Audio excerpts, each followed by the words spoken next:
amikor haza kellett mennem a céges robogóval, mert már volt, hogy annyira el voltam úszva időben, hogy kénytelen voltam, ezért fogtam, és ez az a fajta régi ház, ez az 50-es, vagy inkább 60-as években készült, aminek lent voltak ilyen tárolói, és annak volt egy folyosója, és akkor oda beraktam a kis robogómat.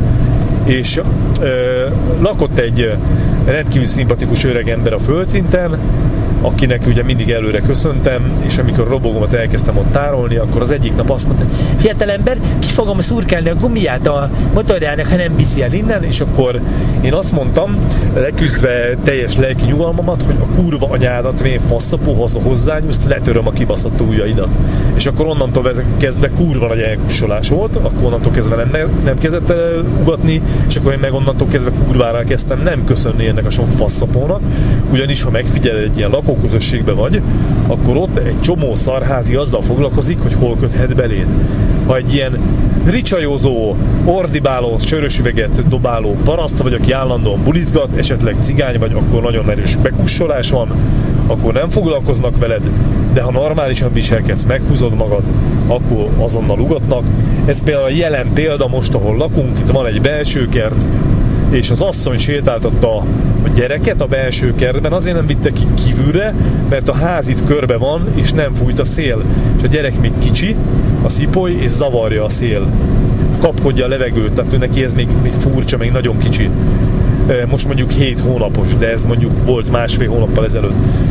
És ugye bent sétáltak a gyerekkel, babakocsival, és olyan a biztonsági őr, hogy egy lakó bejelentést tett, hogy hát nem szabad a kutyát sétáltatni a belső kertbe, akkor ő elkezdett azonnal ordibálni, hogy a kurva anyádnak tegyél bejelentést, és a többi. És itt a tanulság az, hogy nálunk is egy csomó faszopó geci lakik.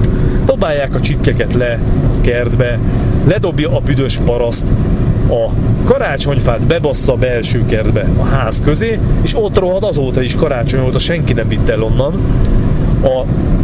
Van, amelyik a kutyaszart belapátolja a belső kertbe, bedobja, de mi, aki normálisak vagyunk, kussolunk, csöndbe vagyunk, nem bulizunk. Számomra nagyon fontos otthon a nyugalom, összeszedjük a szart a kutyák után, nem ugatnak a kutyák, mert úgy pofán baszom őket, hogy csak úgy nyekkennek. Nekünk ugatnak be a faszapók. Tehát ez egy általános dolog Magyarországon.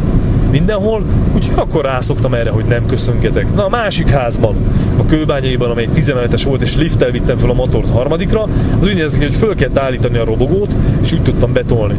És olyanok voltak, hogy képzeld el, hogy jön a szomszéd, köszönök udvariasan, megvárom, hogy ő elmenjen előbb.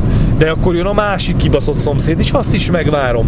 Aztán jön a harmadik is, és fél órához szobrozok a tetves robogómmal, hogy mikor nem jön végre valaki, hogy ne tartsam föl a lakókat, hogy ilyen robogókat cipelek, ugyanis ha robogó bent volt a liftbe, akkor nem tudott mellém beszállni. Ezért én udvariasan előre engedtem őket.